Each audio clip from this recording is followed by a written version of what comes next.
Hello? My name's Ryan. I'm booking a fundraiser for... All right, before we start with anything, you need to know that I'll play your fundraiser, but you still have to pay us. If I have to pay you for the people you bring to the fundraiser, then, how do we raise funds? That really sounds like a you problem. Wait. Do you know what a fundraiser is?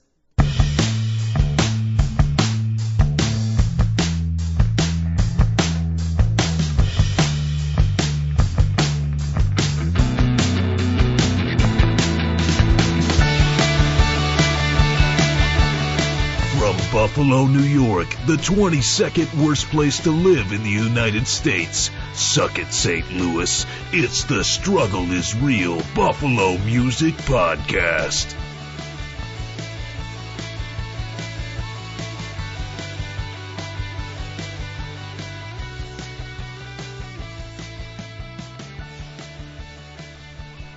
Welcome to the Struggle is Real Buffalo Music Podcast, where we talk about the ups, downs, lefts, rights, and holographic lead singers, the only ones that won't try to sleep with your sister, of the Buffalo music scene. I'm Ryan Gurnett, and I've discovered that most of the facts on the internet aren't real. What? And I'm Will Webb. According to our Insta poll, 87% of our listeners agree with that. Well then. On today's episode of the Struggle is Real Buffalo Music Podcast, we are going to play part 2 of our interview with Danimal Cannon. We're going to talk about that one guy's performance at Mohawk Place on February 16th. We'll cover a slate of upcoming shows, play music by Daze Ago, and a game of Real Not Real with video game music facts. But first, we're going to play you a track from local musician James Kibby. This was recorded a couple years ago. It's called Open Your Eyes on the Struggle is Real Buffalo Music Podcast.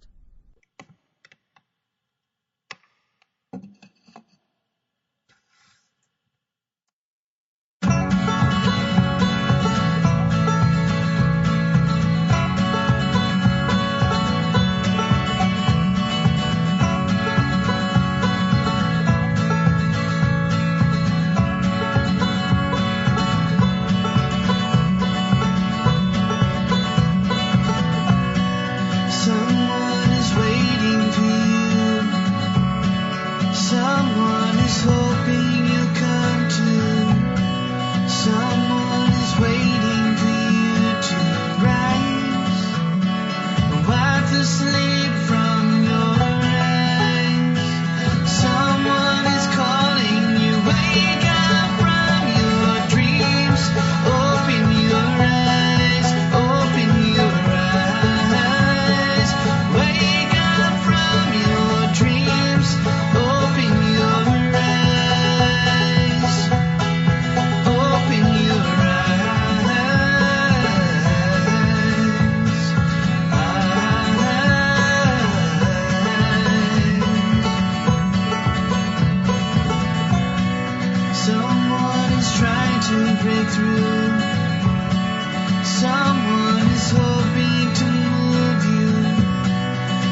All right. So first, before we get into the podcast, I found an article from the Florida House Experience, which is a rehab group in Florida that had some amazing statistics. So I am here with Will. We are also joined by Brandon Sullivan, a.k.a. DJ Soyotos. Brandon, thank you for joining us for this brief, odd discussion about music festivals. Absolutely. No, it's a pleasure. It's absolutely a pleasure. So let's get into these statistics. Some of them are perfectly fine. It says, where do you get your drugs from at a concert? 63% say a random drug dealer, 25% say a friend, 10% say your drug dealer. So you think that's about a 1 in 10 chance you're going to find your drug dealer at a festival? Yeah. Okay. If they're a career drug dealer, I mean. Then it says before the festival, you get 54% from your friend, 30% from your drug dealer. How does 15% of people get their drugs from a dealer before the festival if the drug dealer is from the festival? How do they get it from the drug dealer if the drug dealer is attending the festival as well? It says before the festival, 15% get their drugs from a random drug dealer from the festival. This is where the numbers start to fall apart. So, percent of respondents offered drugs broken down by genre of music festival. What do you guys think is the highest? I'm going to say ecstasy. No. The genre of music. Oh, the genre of music. Well, I was going to say anything psychedelic, Grateful Dead kind of stuff, and if not, then probably EDM. Brandon, what do you think? I mean, it depends on the genre that the drug would be prevalent. No, well, just percent. This is percent of respondents who are offered drugs by genre of music. So what do you think? What genre of music do you think people are getting offered most drugs at their festivals? I'm going to change my answer to strictly EDM, though, because I feel like nobody at even Allman Brothers and Grateful Dead shows are I don't want to say kind enough, but generous enough to give up so much of their weed. Oh, wait, here's what we got. 90% of people at jam band concerts claim they were offered drugs. 83% at EDM. 80 at mixed genres, 77% for rock, 74% for rap and hip-hop. This thing claims that 7 out of 10 people at country music festivals are offered drugs. What do you guys think about this? These numbers are starting to fall apart. I mean, this isn't like old country shows. I mean, a lot of the newer country shows are younger people who are, bringing the drugs with them, I think. And then, it's not your dad's country anymore. This is what I wanted to talk to everyone about. This is the percent of people who had unprotected sex while under the influence during the music festival. During the festival. During the festival. Unprotected sex? Unprotected sex.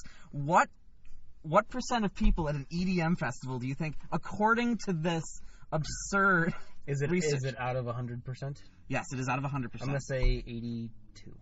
You went crazy high. I did. 25%. 25%. This is 25%. So I wanted to talk to you about this, Soyotos, because I've never been to an EDM festival. Is this happening? I mean, it depends on what time they took that at. Is this during the festival, or is this like kind of 4 o'clock in the morning when people are going back to the tent? I think they're asking people after the festival, after the fact. Festival, unprotected sex. 25%. 1 out of every 4.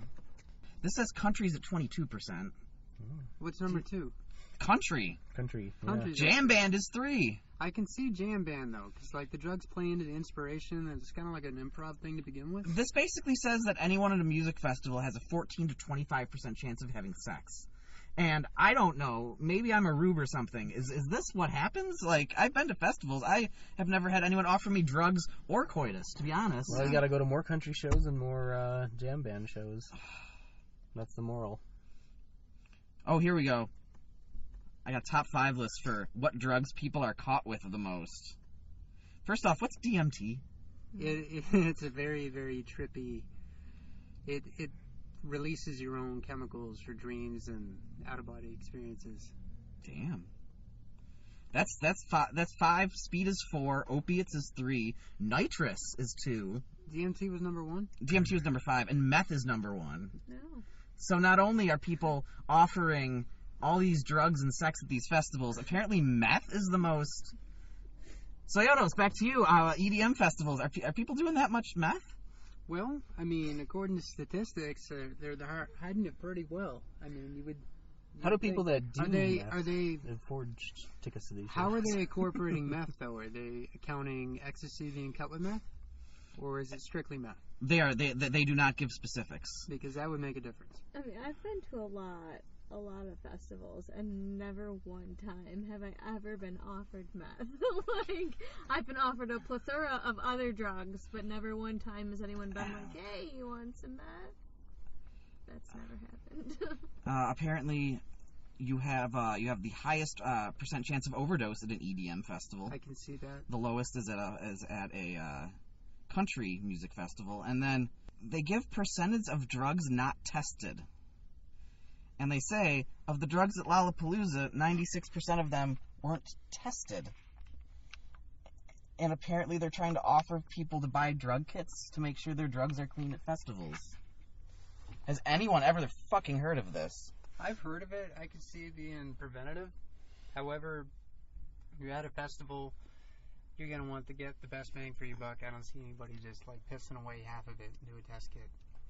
I mean, even then, like you got to bring out your test tubes, and who wants to do that at a festival? It seems like I don't know. Maybe I'm just. That's all. Are those numbers ridiculous, or are those actually like realistic numbers? Because I thought they were crazy. I guess it depends. I mean, I'm not part of the drug culture, so everything seems like it would be, like I would assume the worst, because I don't really do any drugs, and I'm probably in the minority with that. Like, I wouldn't. Yeah. So everything, I just assume, like, well, it's an EDM festival. 90% of the people there probably are doing drugs. Yeah. But that much sex, jeez. That was surprising. That's actually surprising. I've been avoiding the wrong festivals, I think. Well, I saw that, and I thought the numbers were ridiculous, and I wanted to talk to you guys about it. It doesn't say how many people are having protected sex, though. No, it doesn't. None of them. No. None of them. That is only unprotected. All right. Awesome. Well, cool. That's all. So, Brandon, thank you for joining us. It's been a pleasure. Facebook.com/DJ Soyotos. Yes, Instagram @DJ Soyotos. Awesome. Well, thanks for joining us. Thanks, guys. Awesome. Thanks.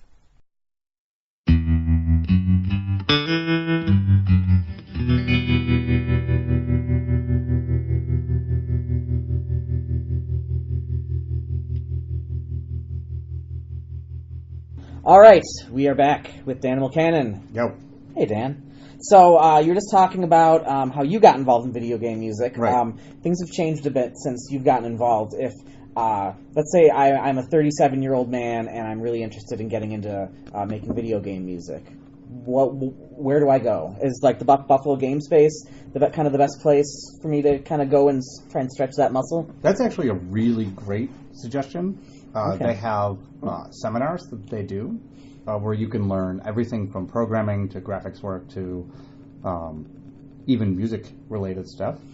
They have a host of really smart people there Sure. that you can ask those sorts of questions, and they run these things called game jams, which I've heard of those. they're super cool. I've had several of my bigger projects end up becoming things from game jams. So what a game jam is, you do a 24-hour sort of coding and game making marathon. The length varies, everything from about 10 hours to a whole weekend or something like that. And it's just a speed competition sort of thing, and you usually get a topic. It's usually something pretty vague, like watermelons. And that's a super dumb topic. But now you got to think about all right, I need to make a game about watermelons or implement the idea of a watermelon in some way. That's a really bad topic, but they have better ones. Oh, my mind's racing already with watermelon Right. ideas. And you're like, oh, cool, I can make a watermelon game. And what happens is you end up making all these ideas that you never would before. You collaborate with people. I haven't participated very heavily in game jams. I've done a random track or two for someone's oh, we need a level music for our game. It's okay, cool, I'll do something for you in an hour or something like that. Sure. And put together something for you. But that process, you end up collaborating with people that you never thought you'd collaborate with, and from different disciplines too. You'll have to collaborate with artists, and you'll have to collaborate with programmers and audio guys, and you learn a lot about hey, can you do this? And you're like, no, actually you can. You learn a lot about all the disciplines, because games, kind of like movies, it's a mixed medium. Yes. And you have to be able to communicate with these other sort of people. You don't just get to do what you do. You have to think about what everyone else is doing too. So when I'm writing, I have to think about like, all right, I have to have seamless loop points. I have to make sure that my audio rate that I'm working at is good for film, or is it good for this or that and the other thing. There's other little sort of things to think about, and they'll ask you for things that you can't do or impossible to do because they don't understand your discipline. Sure. So it's a great way to meet people, to learn about what goes into making a game, and it's also just fun to make things. And so, absolutely. Games recently have sort of taken precedence, or at least made themselves a force in the art world. Mm-hmm. It's sort of, in the last 10 years or so, you can spin that into being, I'm an artist in the sort of medium of programming. I think that's awesome. It's super awesome. Yeah. And it's totally an art. In every single way, like, programming is an art. Absolutely. And, for old fogies that don't, know how to do things, there was a point in time people said, video games are not art. And is that the Roger Ebert? Yeah, Roger Ebert said that. I remember that. And of Penny Arcade, I think it was Jerry Holkins said that how can something composed of nothing but art be not art? It's full of like visual art, it's full of music, it's full of exploration, design. You're literally synthesizing a world and physics and things around it like it's art. Yeah, absolutely. Yeah. Now, I'm going to go a little deeper into this tech with that. When you submit your music for these games, are you giving them like your master tracks so they can scooch things around if they want, or are you giving them like, I know it's not as simple as like an MP3 file, or are you just giving them like one finished file that they work off of? I'm usually giving them a finished file. Generally, the guys who are implementing it aren't audio guys, and having multi-tracks and things like that. Sure. It's just more work than it's worth. It almost seems nice that they don't know how to do that, because you get them to stay out of your stuff a little bit. Absolutely.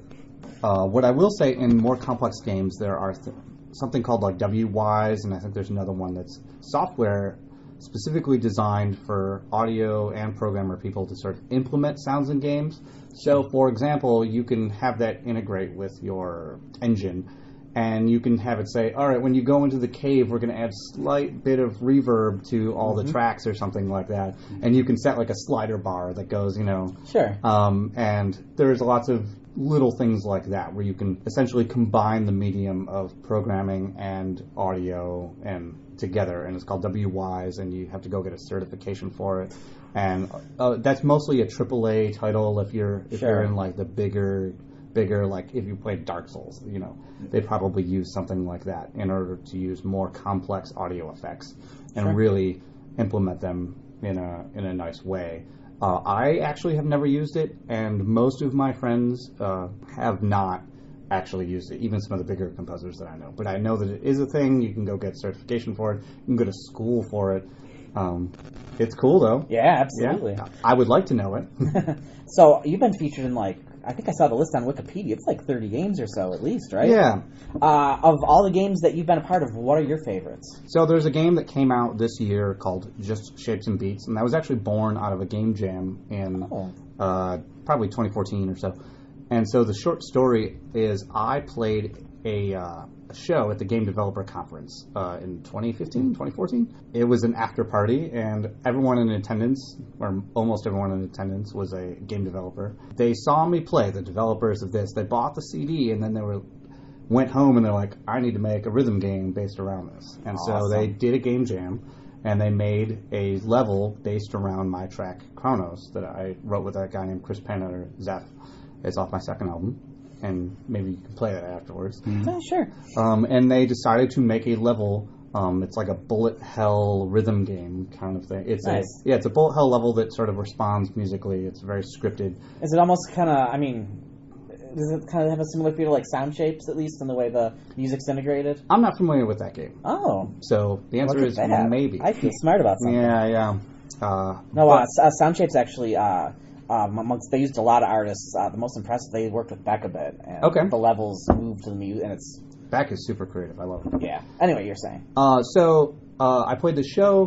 They were like, this is cool as heck, and we're going to make a game about it. And so a couple years later, they're like, we want to license a bunch of tracks from me. So they ended up using 7 tracks of mine as like different levels in the game, and then they had me compose the menu music, a bunch of the maps, and because there's like a big story mode, some of the fanfare that happens when you beat a level and things like that. So that game came out this year. It actually got nominated for a bunch of awards, like the Golden Joystick Award for audio. I think wow. Got nominated for some other, I can't remember the name of the award, but it got nominated for Best Narrative just the other day. What platforms is it on? It's on Steam and Nintendo Switch, and then probably is coming to the PS4. I was going to like, how much is it on PSN? And I couldn't tell you when, but it'll happen. How excited were you when your music got featured at E3? So that's a bit incorrect, actually. So I actually weren't excited at all. Is that So at E3, I actually did not compose any music for Devolver's E3 video conference, which is essentially a short film. It's like a 25-minute absurdist poke at what conference presentations are. Was it John Matz, I believe, did all the music for it, and there's just a couple short musical cues. I did all of the audio processing and all of the sound effect dubbing, of which there was hundreds of them, because it was essentially a 25-minute short film. Yeah. And so I did all of the film audio I did air quotes, but we're on a podcast, so they can't see me do that. I did all the film audio stuff outside of the music. And there's only a couple small musical cues. So I didn't compose for E3, I just did audio work for it. I engineered the recording. And it was a ton of work. It took me like 13 hours to do it, and it had to be done the next day. Oh. Yeah. The reason I got the job, actually, is somebody backed out at the last minute. Something came up, and they're like, this has to be done tomorrow, because it has to go on air. And so. Does that get a rush fee, or are you just so happy you're doing that work that you kind of just go with it? It paid all right. And, sure. And also, I like challenging myself. I like getting a job where I don't know if I can do it. I think I can, and it really pushes me. I need a kick in the ass once in a while. I'm not the most motivated person in the world all the time. I wish I was. Sure. But for me, having a deadline is amazing. I need that, and I'm at my best when I have a tough deadline. Sure. I pull things out of my ass. You played MagFest yes. recently. What is MagFest? So MagFest is the music and gaming festival. It just happened last weekend in Washington, D.C. Okay. And there's anywhere between 20 or 25,000 people who attend. And it's a giant music festival and convention that has everything from, like 100 concerts happening at it, and panels from everything related to sort of like games, anime fandom, or even there's audio panels. There was literally a panel on compression settings that I could have attended if I wanted to, that my friend Michael was running. It's really the place in the world that I feel at home, because it's all the things that I am condensed into one little weekend. And it's gigantic. It's a big party. It happens in the Gaylord Convention Center / hotel. What you do is you go down to the concerts, and then you just walk up to your room, go have a bunch of beers. So nice. Then you come back down for the next concert, Oh my God. I think every festival should be in a hotel now. Yeah, at first you're like, this is kind of weird that we're having a concert in a hotel, and then you're like, never mind, this is... I live off of naps, so the idea that I could go see a band, go up to a room and take a nap, and then come back down, I think I'm going to have to revolutionize the way we attend concerts. Yeah, it's the way to go. So, what's the end game for what you do? Would you prefer to be doing the live performances? Would you prefer to just be a studio musician? Like, what's like that level of success when you're doing exactly what you want? What is that doing for you? So, my current career business plan, the way I have it like planned out in my head, is the shotgun blast approach, where I do a bunch of different things, see what sticks, and then kind of focus my efforts into that. So, if I end up achieving more sort of success with traveling and touring and stuff like that, I will put more effort into that. If I get more composing jobs tend to pay a little bit better. Sure. And you get to stay home.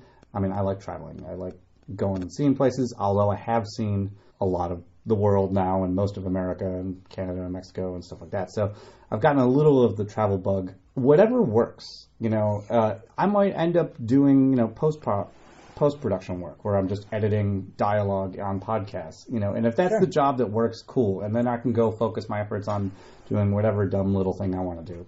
I've managed to achieve a little bit of success in each one of those things in a very both healthy and unsatisfying way, where you kind of wish you could just break through on one of them and have that clear path. Sure. But it also makes me better in that I have to know how to do a lot of different things. I'm kind of like a Swiss Army knife when it comes to, like, I can travel and tour, but I can also, you know, go and compose for something, or I can do post-production work or something like that. And it helps me diversify my income. It's not coming from one source and things like that. And I don't know, boring economics. Oh, no, I think that's super smart. Yeah. I think a lot of people will graduate from college with a music degree saying, well, I'm going to be a sound guy. Right. Or I'm going to be a producer. But you really need to kind of get out there and see what you can do to stick, because it's not always what you're best at even that ends up being the thing that you do. Right. Sometimes you just end up getting a lucky break in one area or another, and that's just kind of the way it branches out. So I'm also a part of the shotgun approach as well. Right. What I will say is every time I think I've got life figured out and I'm like, oh, I'm going to be doing this next. Like, I went to school and got a degree in genetics and was working in a lab. And then I was like, well, actually, I'm going to go do music now.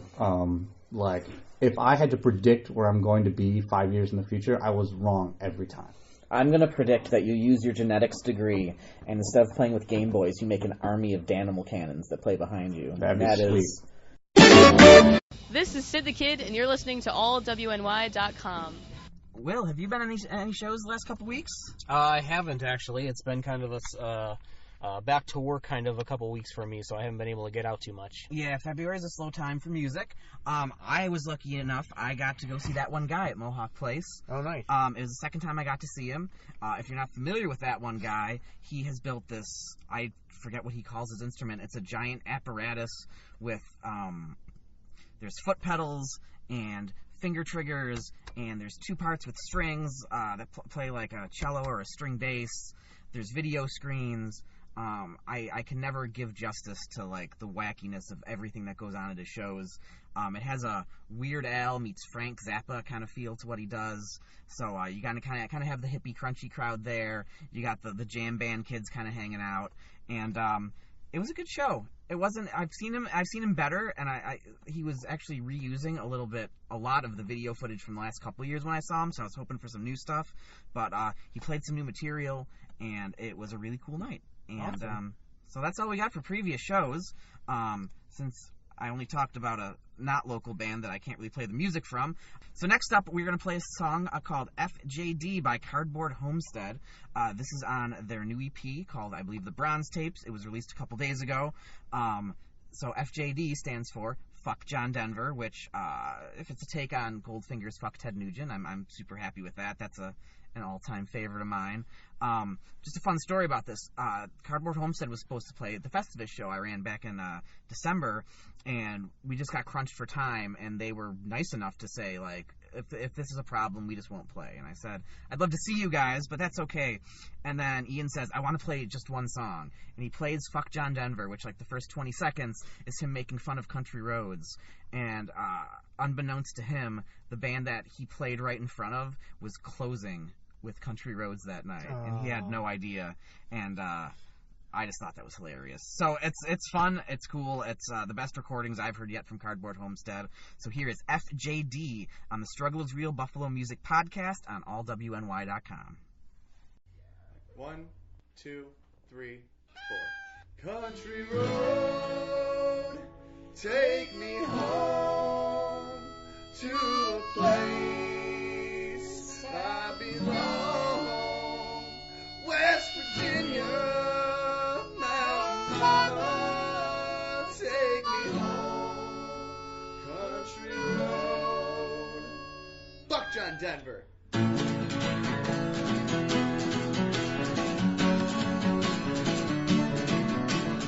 I don't ever want to look back. I'm getting sick of all of that. And even if I found my mountain home, I still have no place to go. No place to go.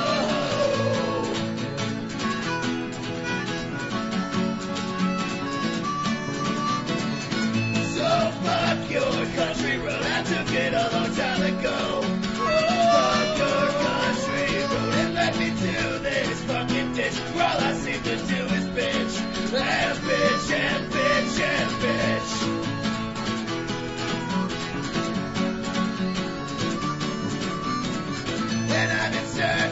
for some time, for a peace of mind.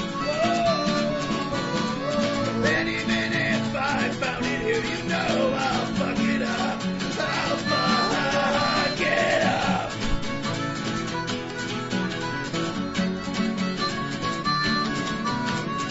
So fuck your country road, I took it a long time ago. Fuck your country road, it led me to this fucking ditch where all I seem to do is bitch. Yeah, bitch, yeah, bitch, yeah, bitch.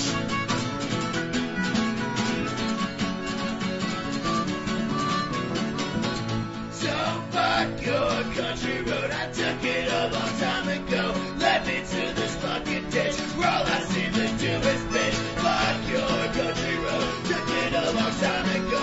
Led me to this fucking ditch where all I seem to do is bitch. All right, gentlemen. For this game of Real Not Real, I'm simply going to name you a band, and you have to tell me if they had a video game made of them, or within their likeness. This does not count kind of like bootleg kind of shit you find online, just like solely like that. It doesn't count pinball either, because I believe every rock band has had a pinball game made of them. Okay, sounds good. So it has to be no fan-made stuff is what you're saying. Exactly. So, though Guns N' Roses pinball should count because it's amazing. All right. Nate, you go first. Frankie Goes to Hollywood. No. You are incorrect. Okay. They had a game for the Commodore 64. Oh, boy. Will. Journey. I'm going to say no. Real. They had a game on the Atari 2600. Oh, my God. All right. These are all just going to be real. Yeah. That's the trick. Nate, Nickelback. No, they can't have a game. That is correct. Okay. They did not have a game. They should, though. Thank God. Well, the most underrated band of our lifetime. What would the Nickelback game be about? It would be about how everyone hates Nickelback, and you have to convince your friends and family that they're not that bad. I think they'll have the lead singer with sidekick Guy Fieri trying to reinforce that same message. Yeah. All right. Will, the Ramones. Yes. No, they have not. That surprised me a little bit. Yeah, I figured they would have one. Yeah, they seem like they were pretty content putting their name on fucking whatever back in the day. All right, Nate, Aerosmith. Oh, yeah. Yes, do you remember the game? No, there's probably multiple, isn't there? The one that I have written down at least is called Revolution X. It is it's a gun game, like an arcade gun game with 2 players, and someone is trying to steal the music and like freedom of speech, and you're Aerosmith, and you got to come get them, and you have got a gun, and it has the little button on the side that usually fires missiles, but in Revolution X, it fires CDs. And you shoot like little CDs to collect like all the power-ups. It is absolutely ridiculous. I don't think there's a single thing on Earth that there isn't an Aerosmith version of. That sounds about right. Yeah. Will, Peter Gabriel. Oh, I wish there was, but I'm going to say no. There was. Oh, really? Peter Gabriel. Nate, you're probably too young to remember this. Peter Gabriel was one of the first people who really took in virtual reality. So even going back into when he was making videos for like the song like Steam back in like 94, I want to say, he was already getting involved with it. His game was called Peter Gabriel's Secret World, and I think it might have been for like Sega CD. It looked like it was, I mean, as ridiculous as you'd expect from his music videos. Yeah. All right. Nate, the Spice Girls. Real. Yes. Yep. It is called Spice World. Will, the Wu-Tang Clan. No. Incorrect. Really? A fighting game called Wu-Tang Clan Shaolin Style. Nice. Huh. Nate, the Rolling Stones. Real. Correct. Will, the Beatles. Correct. Thank you. Would you count Beatles Rock Band? That's the only band that that's the only one I'm counting. That's one of the biggest gimmies we have. Right. Nate, Van Halen. Yeah. Yes, they did. Yeah, they released a Guitar Hero, and I got it for free. I used to love those games, and I got it for free with the purchase of another game. And it wasn't. It was all Roth Van Halen, which I'm actually more of a Sammy guy. Send in your complaints to SIR Podcast NY at Twitter. or on Twitter. God, I sound so old. Put it on the But like, Twitters. so all you had is like these really old Van Halen songs, and like you could choose which band member you were, but they didn't even have the original bass player. It was like Eddie Van Halen's son, and then the songs that went along with it included "Stacy's Mom" by Fountains of Wayne and "Rock Show" by Blink-182. Like the music made no sense with the rest of the title and was downright awful. All right, Will, you got to catch up. Michael Jackson. Yes. That is real. Moonwalker on the Sega Genesis. Right. A game that I would really like to try and play I again. think it was a Wii title. It was like Dance, Michael Could be. Jackson dancing. Oh, that makes The sense, Genesis yeah. one was the one I remember. I never played that one that much. My friend always wanted to play Echo the Dolphin. I'm Right. glad we're not friends anymore. All right, Bob Dylan, Nate. No. Yeah. That's absurd. Too commercial. Will, George Clinton in the Parliament Funkadelic. That sounds weird enough that it could be true. That is not real.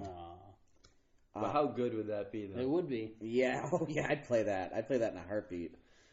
Nate, The Residents. No. True. Really? It's called Bad Day on the Midway. I don't even know who the Residents are. Well, the band has a video game. They're that band that they made a video game out of. Yeah. All right, well, Elvis. Elvis has got to have a video game. No. Oh my God. Many pinball games exist, but there is not. Right. There's. Right. Wow. It And seems there like that should happen. I mean, there must be a ton of video games that feature Elvis or parodies of Elvis, But not Elvis. like an Elvis. Yeah. Yeah. Prince. Nate. Yeah, he's got it, right? Yes, it's Yeah. called Prince Interactive. Will. David Bowie. I'm gonna say yes. You are correct. And Will, you are so far behind. I'm gonna give doesn't you. even matter. I'm gonna let you answer the last one. Okay, Okay. what was the David Bowie game? It's called Omicron Nomad Soul. Right. Classic. It would be, yeah. Sure. Synonymous with Super Mario Brothers. Yep, right. I don't even know what system it's on. I didn't write that down. All right, It's Will. not on any system. You made a game that's not on any system. You take enough drugs, and then you go to Omicron Nomad Soul. All right, Will. Devo. Devo, if they don't, they should. So I'm gonna say yes. Correct. It's called Devo Presents Adventures of the Smart Patrol. Nice. I'm still far behind, so it doesn't Yeah, matter. yeah. Nate wins 7-4. I think Wow. the better question here, have there been any banned video games in the past, 5 years? Are they extinct? Is this a dying genre, a dead genre? In the previous episode, I mentioned a Motorhead DLC that appeared, and that was about 3 or 4 years ago. Okay. I think. Are you talking about actual bands? Yeah, that just I wouldn't came out in the consider last 3 to 5 years. I wouldn't though? consider Okay. DLC. No, not even bands that are recent. I would consider Beatles Rock Band, but that was several years ago. Yeah, it was like 2009. Yeah, a decade literally. Yeah. But yeah, I think I don't know. Why do you guys think that is? Is it just because? I think a lot of them. I mean, if you look through this list, I mean, they're not. It's not titles you remember, certainly. Right, just because they like, were unsuccessful. oh man, Frankie Goes to Hollywood was such a great Commodore 64 I think game. a lot of them seem like they were, more towards the beginning of video gaming. That it was like this new thing that they were just jumping on.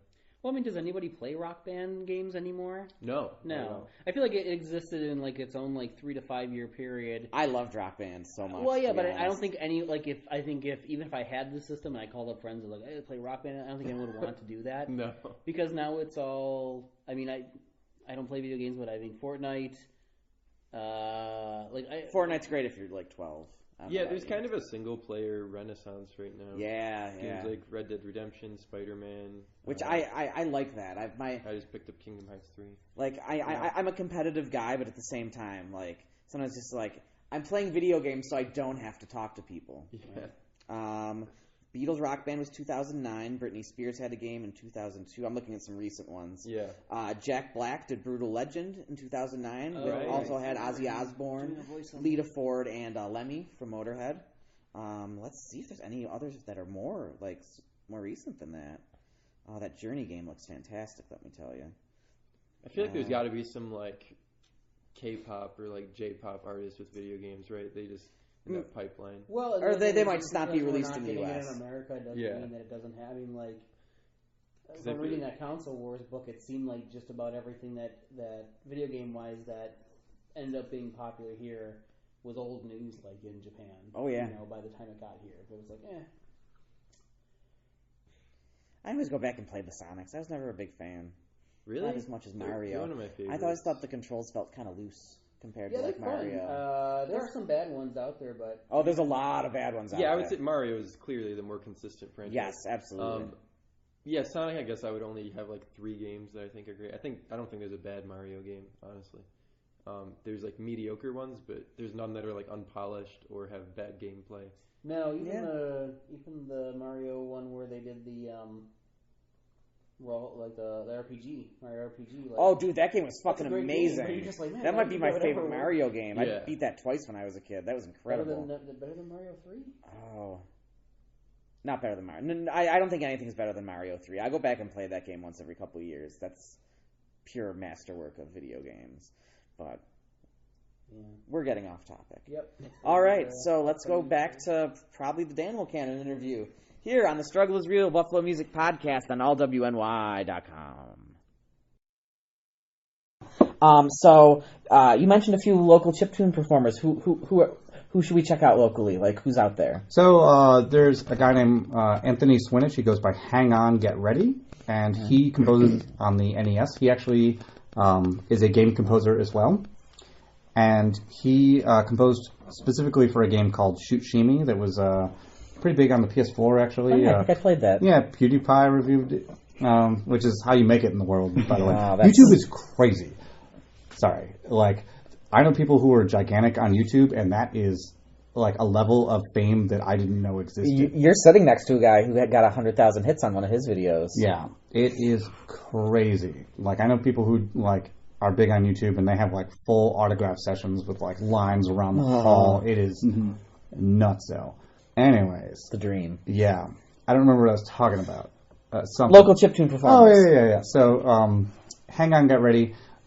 There's another person named SB3 that is a chiptune performer and a visualist. So he was at MagFest doing visuals for some of the bands that's great. as well.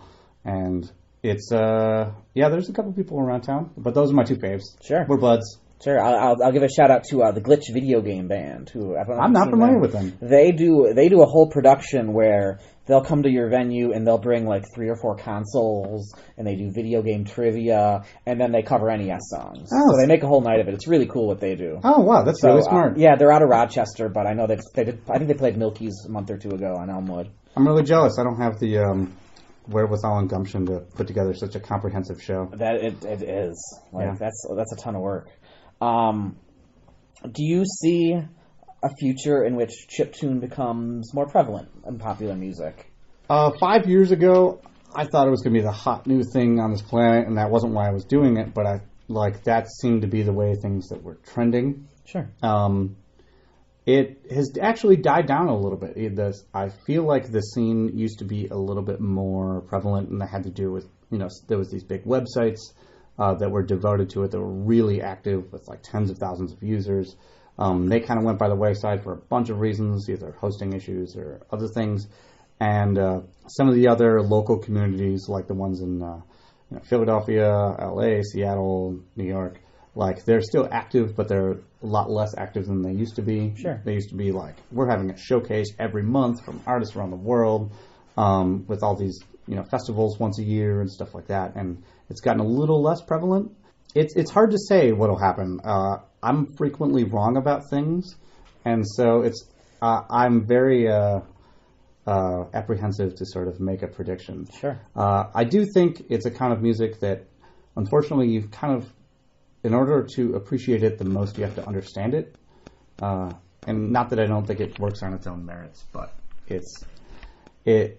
you get the best sort of love for it when you really get what someone's doing. Sure. And otherwise, people sometimes write it off until they hear a really banging track. Sure. And I don't know, maybe somebody just has to write that really banging track that hasn't come out yet. I don't know. All right, Nate, Chandler, you two are on that. Yeah. We could use a new theme song, so they're going to make our banging track for us. There you go. Yes. That's all I have. Do you guys have any questions? Do you have any new projects that you're working on, like that are in the works? I'm working on the dumbest project ever. Oh, that sounds like a perfect topic for this show. Yeah. So when I went to Japan, I took in a bunch of music, and I hang out with people who are into Japanese culture, including myself a little bit. And there's this thing called Vocaloid that I found, and it's synthetic vocals using software. And they use holographic avatars to sing at the concerts. It's super wacky, but it's popular in Japan. I've heard about that. There's one like virtual pop star who's the most famous one? Hatsune Miku. Yes. I know that name actually. So. Yeah, so she's big enough that she's the spokesperson for Domino's Pizza in Japan. Boy. Yeah, and it's a hologram. Wait, it's not a real person. It's not a real person. It's like Max Headroom. Holy and it's not even a person producing these vocals. It's not like Gorillaz or something where it's a virtual band but with real musicians. No, it's put together through tiny little samples through I can't say the word concatenative. There's a word that I can't say that it is. It's a type of synthesis where you combine tiny little samples together. There's a Meshuggah song called that word that I can't say. So feel free to look that up later. Anyways. We'll put that in the episode notes. Yeah. I never learned how to say it. I know what it is when I see it in print. That's the same way I feel about Chandler's last name. So. Yeah. Anyways, so I've been working with that software to sort of create synthetic vocals. And I think it would be really interesting. And people in America have in a very small amount, seen anything like that. Most people haven't even heard of it. What I ran into is Japanese language has half as many vocal sounds as the American language, or English as the American language. Yeah, we speak American on this podcast. We speak American. Yeah. We use a lot less of those sounds than English. Yeah. So Japanese has half as many vocal sounds as English. Yeah. Just the I, E, A, U, k, k, ra, ra, la, stuff like that. And because Vocaloid isn't very popular in English-speaking countries, they don't support it very well. And so I found that the English singers don't sound very good because you actually buy a singer. Okay, yeah. So each singer you buy sounds a little different and does sounds a little differently. Hatsune Miku, I have her latest English version, and it is just garbage. There's no way to make it sound good at all, because there's lots of processing happening to make it work at all, and lots of weird predictive autocorrect type things happening, combining notes together, and it frequently gets things wrong. And I find that it's difficult to have the level of control or get the program to do exactly what I want it to do.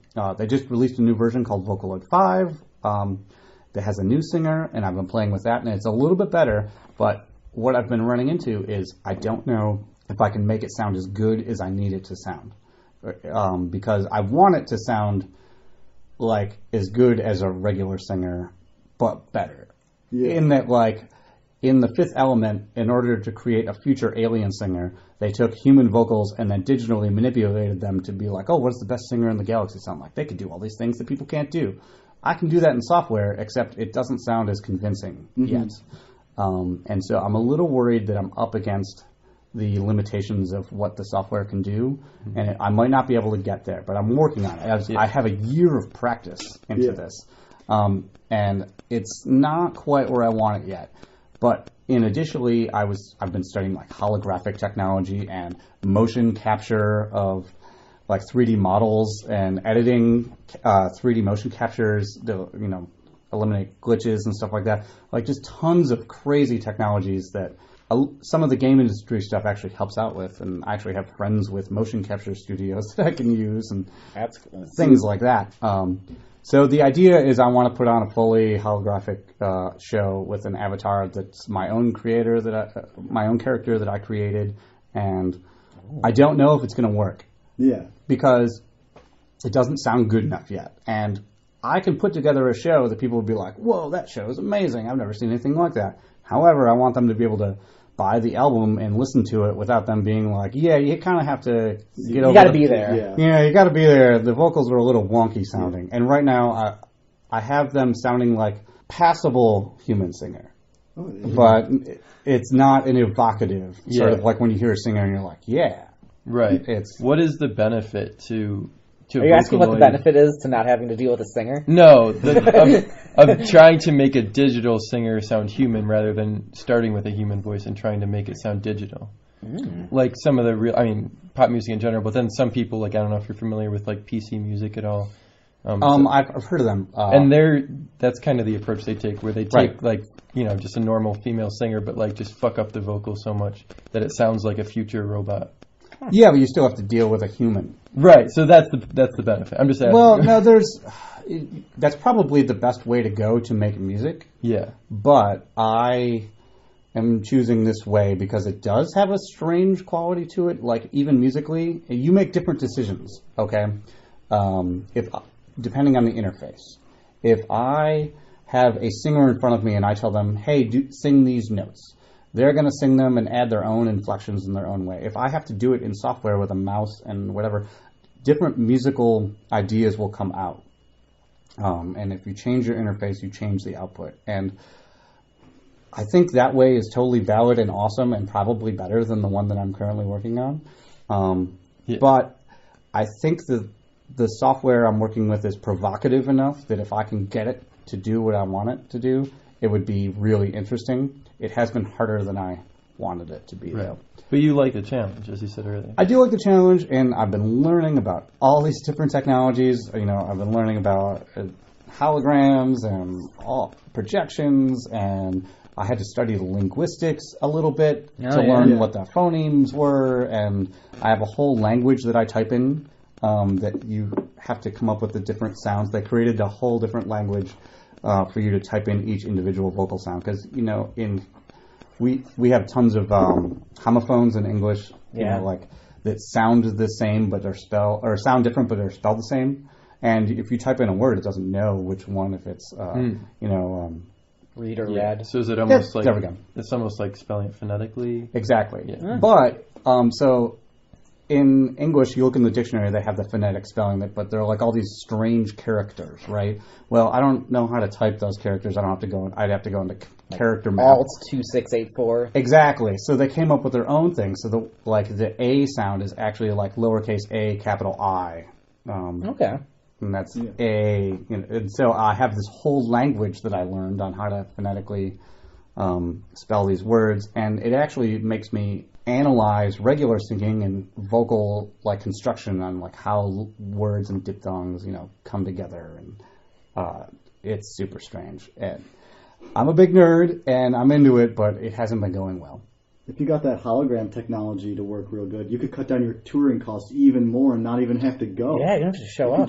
No, somebody has to set it up and hit play and stuff like that. And so what I really want to do, this is the other hard part, is I have to work with some programmers, is I want the show to not be on rails, because that's the thing. What happens is it's just this predetermined sequence of like this happens, then this happens, and it's essentially playing back a recording. Mm-hmm. What I want to do is have the hologram sort of ask the audience questions or pretend to interact with them and have decision trees. Oh, wow. Where I'm controlling in the background, you know, like, oh, is this what they say? And I also want to have, you know, her like sort of say like, oh, this is what city we're in. You know, I will swap out a couple words here and there, because I think what would be fun is to have them actually fake interact with you. Like, if you've ever been to Disney World, I went to Disney World recently, and they've got Star Wars ride. Mm-hmm. And when I'm waiting in line, there's C-3PO, the animatronic C-3PO, and he pretends to be talking to me. And I know it's fake, but it's super cool, and it's really immersive, and I'm like, oh my god, C-3PO's talking to me. And I want to create C-3PO talking to me, the concert. So, I don't know if I can do it. The technology is really daunting, and it might not happen, and I might have to say, just keep playing chiptunes, dog. Yeah.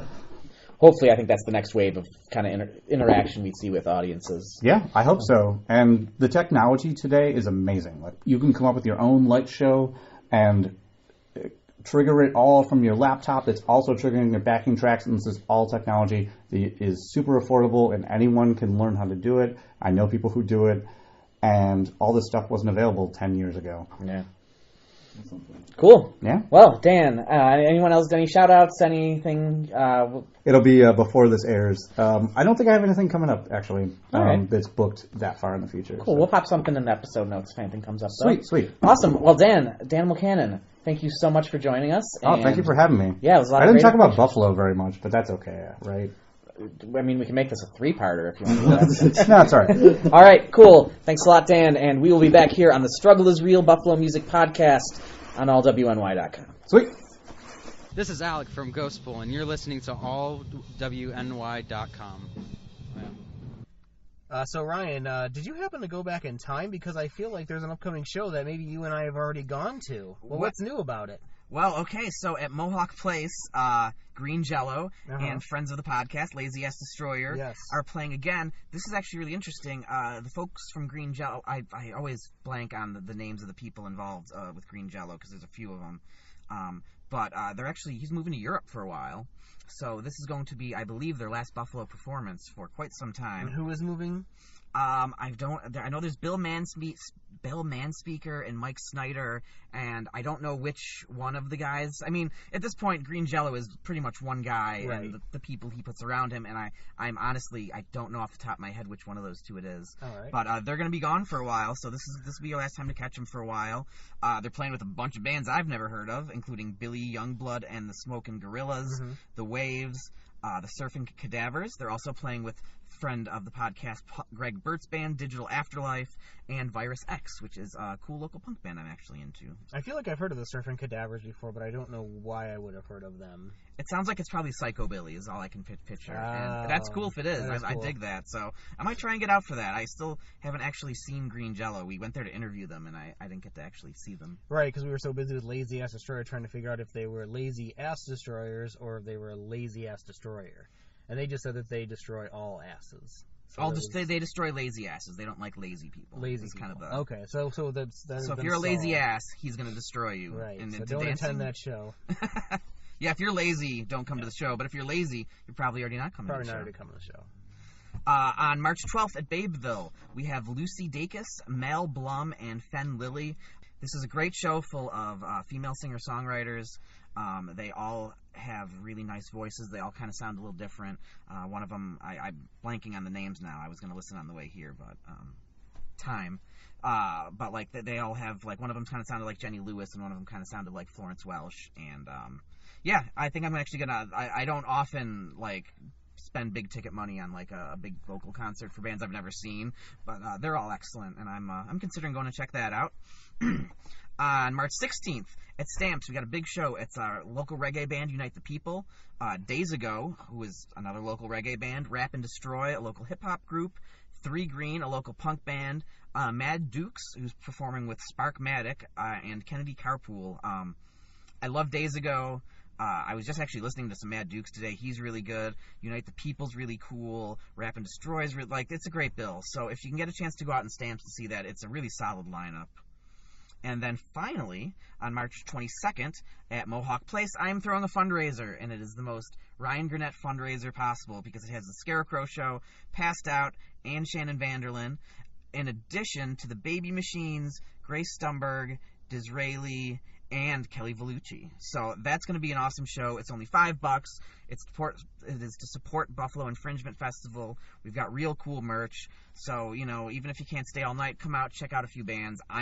This is the best show I've ever put on to date. This one on March 22nd. So. Right. Yeah, it seems like a good lineup for sure. So check that out, and we're going to play you a track from Daze Ago. This is called Scratched Up, Bruised and Bleeding by Daze Ago here on the Struggle is Real Buffalo Music Podcast on allwny.com.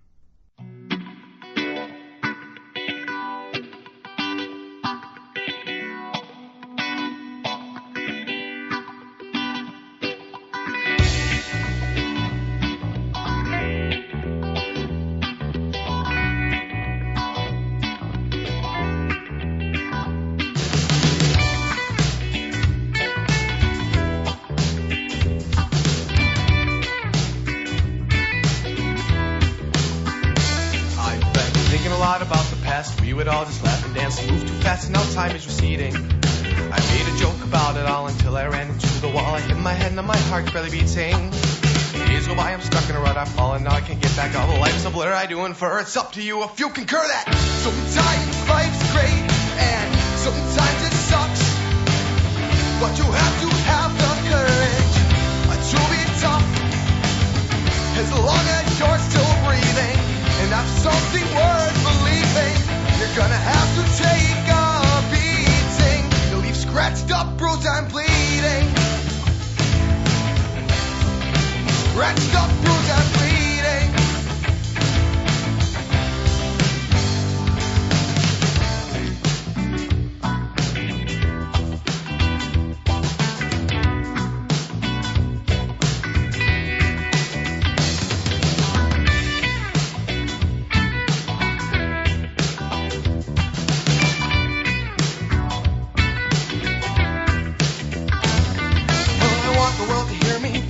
Little city, everyone here's shitty and would probably never miss me if I left. Well, I know it's for the best, cause from the start I've had the drive for success. I need to get it off my chest, I need to yell it loud and proud. I'm a fucking reggae player now. This music sets me free when I'm feeling down, and when I think about how sometimes life's great and sometimes it sucks.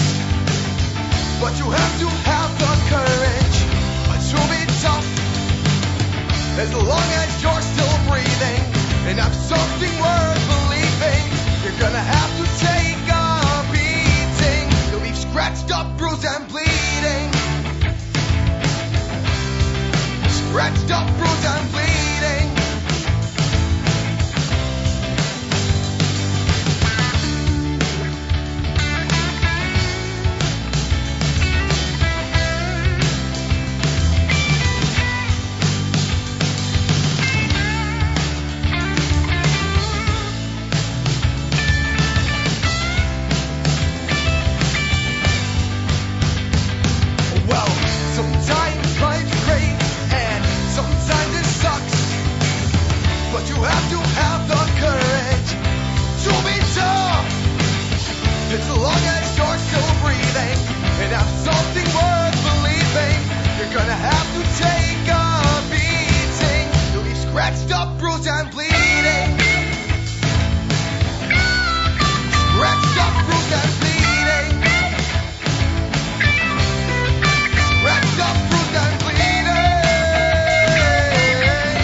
It's time to stop!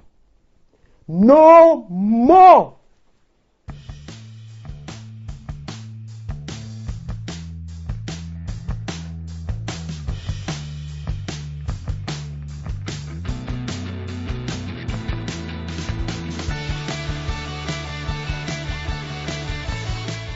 And that is all we have for episode number 31, I think.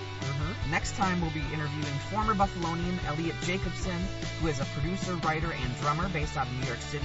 He's performed with Regina Spektor, Elle King, Ingrid Michaelson, and a lot of other and many other performers. He's performed on Jimmy Fallon. I've seen him on Rachel Ray. I've seen him on Seth Meyers. He's been all over, so we're going to talk to him about all that, and maybe we're going to get some good rhymes or net stories out of him. Oh, most likely. Danimal Cannon's music is available through most streaming services. You can find him on Twitter and Facebook, and you can check out his amazing work in the indie game Just Shapes and Beats. You can check out All WNY at allwny.com or by downloading the All WNY app.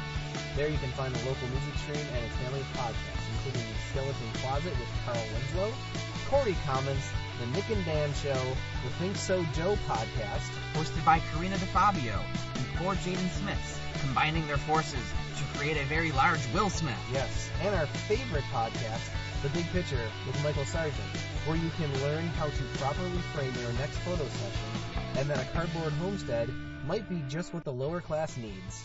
You can find us at facebook.com/The Struggle Is Real Podcast. We're on Twitter at SIR Podcast NY, and you can also reach out to me on Twitter at Sir William Idle. That's all for us. Being a musician is chaos, so please be kind to one another. See you next time. Keep struggling.